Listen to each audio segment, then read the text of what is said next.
of the major social media platforms. Good morning.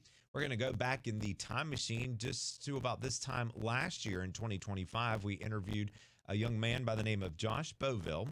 He's an educator, and he at the time wrote a book, and a documentary was centered around that book. Well, here we are 1 year later. We're going to get an update about what's going on in Josh Bovill's life. So let's welcome Josh Bovill once again to Palmetto Mornings. Good morning to you, sir. Good morning. Yeah, Thank y'all for having me this early, cold morning. It is cold. I know. He got here, and when you were outside, I was explaining to our audience, we do keep the doors locked here. Obviously, as you can imagine, we're dealing with a lot of topics that sometimes people don't love. But I saw you out there. I said, we can't let, on a normal, if it was June, we might have said, like, just wait just one one more second. But it was too cold out there for you, Josh. I saw the sympathy in your face when you looked over there. Thank You saw you. me shivering. I was like, give us 1 second. I promise you, we're going to be out there. Josh, we're so excited to see what the last year has been like. Before we do that, let's kind of maybe set the table this time last year, what you were here for, details about your book and the documentary, and then you'll walk us through the last 12 months. Absolutely. Well, first, thank y'all again for having me. Last year, around this time, I was gearing up for the release of The Ultimate Guide to Teaching and Reaching Black Boys. And I was excited about it. I still am excited about the work. I think it's some very, very important work. And at the time we were preparing for, when I came here last time, we were preparing for the book launch. And we were launching what's called the Empathy Project, where we were inviting educators to come in to experience parts of the book, experience the musical album that was created centered around the book. And then we were also doing the screening of the documentary. Because of the platform that y'all provided, that event was sold out. Oh, wow. And I think it had a major impact, and it served as a launch pad to begin doing the work, because this is my second book, and I made a promise to myself that regardless if I sell one book, regardless if I sell 0 or 1,000 books, I'm going to continue doing the work because I believe in it so much. Because if I did not have, I said this last time, educators who poured into me and saw me for, more than just a kid, but a human being with dreams and aspirations, I would be dead or in jail like a lot of my friends that I grew up with. What a story. Well, you brought the book here, so let me hold it up so folks who are watching us can see this. Josh, what's the synopsis of this book? What do you hope when people read it that they would get out of this? So what I would like to share is just feedback that I've gotten from educators, teachers, principals, superintendents all across the country that's read the book. The common thing that I'm getting from the book is the simplicity of it for giving teachers and educators the tools to be able to effectively reach the African American students, all their students, but especially looking through the lens of their Black boys. And so when I think about over the last year, I've traveled to not California, but Chicago, to Florida, speaking at conferences and doing workshops with teachers. There's something that has emerged that I did not see coming. And there's a chapter in the book, and it says, "Reach me before you teach me." And through that has kind of created its life of its own, where I am working with teachers to work through what I call the REACH model, which is just a framework for, we often talk about how do you effectively reach students? How do you effectively reach your African American students? So the Reach Me Before You Teach Me workshop that I've been conducting, it walks teachers through that word reach. So the R means you have to be real, you have to be authentic, not only with yourself, but with the realities of what your students are facing. I cannot tell you how many times, when I was in the classroom and now outside of the classroom, I hear these stories and you realize what these kids are going through. And behavior is oftentimes a form of communication. And so that being real part is just realizing that who am I? I have to be authentic with myself, okay? But also I have to be real about the realities that my students are facing. And so as we walk through each one of those letters, teachers have found it to be extremely impactful. How does this tie into today being Martin Luther King Jr. Day, where we celebrate his life and legacy? I love that. I love that question. I was hoping you asked that question. So I've been thinking about, and if I'm being very honest, as my wife gets so annoyed with it, but I'm going to put it out there. I listen to a lot of music, right? But you will oftentimes hear me playing the same speech over and over again. in the car when we on a road trip. Sometimes my wife is like, oh. It's called the Mountaintop Speech with Martin Luther King, which was I think it was his last speech before he passed away. Yeah. And it gives me goosebumps every time I hear it because I think about the work that I'm doing. And I think about how we're probably not in the political climate, if I'm being honest, to do this type of work because it can be controversial. Even though the intent of it is not, I think about the words of Dr. King when he says, "I've been to the mountaintop. My eyes have seen the glory."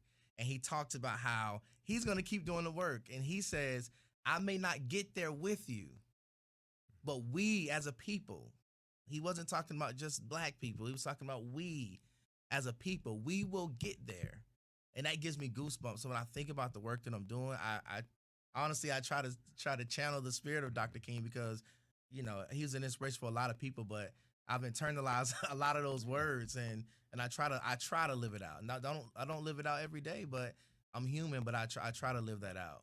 Well, we all need each other. We do. No matter what we look like. Mhm. Now, short, tall, skinny or big or black or white or whatever it is, we all need each other. Or bald. A bald.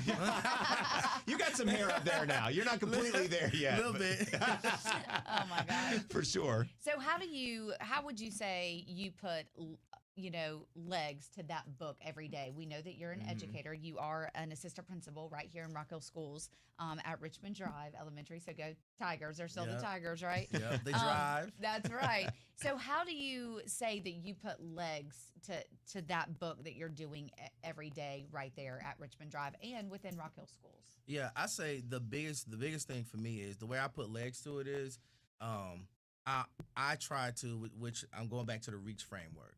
So real, the E is the empathy part. For me, even though it's the second part of the framework, everything I do, I try to start there. So although I'm not in the classroom anymore and I don't, have direct, consistent primary focus being working with the students every day, I try to make sure that I'm always looking through, now as an assistant principal, through the eyes of my students. What is happening in this student's life that is causing the behavior that's happening? Or what is happening in this teacher's life that I could be able to pour and be able to help them to be able to see through their students' lens even more. And so that is the way I'm living it out, is trying my hardest every day to walk through those doors, sometimes going through personal things myself, still walking into those doors and saying, okay, I know I have a lot on my plate, but that kid is battling a lot. This kid probably hasn't seen his mom before in weeks. I was that kid. I was that kid who had parents who struggled with addiction. I was that kid who saw domestic violence in the house. I was that kid who I shared last time who had a 8-year-old brother that was shot in the back by my neighbor. And I'm 6 years old and I carry him down the stairs to safety. So if I have to go to school and deal with that, there are teachers who may or may not have known that. So I try to live out this book by consistently stopping and pausing and trying to put myself in a position to see from the perspective of the teachers that I'm serving and the kids that I'm serving. And more importantly, those parents that walk through those doors, some parents working 2 and 3 jobs. And yes, they may not have checked the communication folder, but that parent has worked 3 jobs in one day. So for me, it's like trying to look through the lens of everybody that we're interacting with. And I think that's a hinder that our society has right now, no matter if you're 8 or if you're 20 or if you're 46. We as a society don't really have empathy anymore. That's a dying thing. And I think sometimes books like this are great reminders because it's having empathy is just really putting yourself in someone else's shoes or saying, hey, why did they say that? That doesn't seem like something Lucas would have said. Something must be going on. I think we're just so busy with getting everything done that we have to get done and teaching what all we have to teach that we just kind of go and we don't pay attention to those clues anymore. And I kudos to you for really. And this is not just a book, I would think, to help people with African American boys. It's for all people. I mean, that right there, that's a huge lesson. I think anybody and everybody needs to read that book. Yeah, I'll say this. I'm happy you brought that up.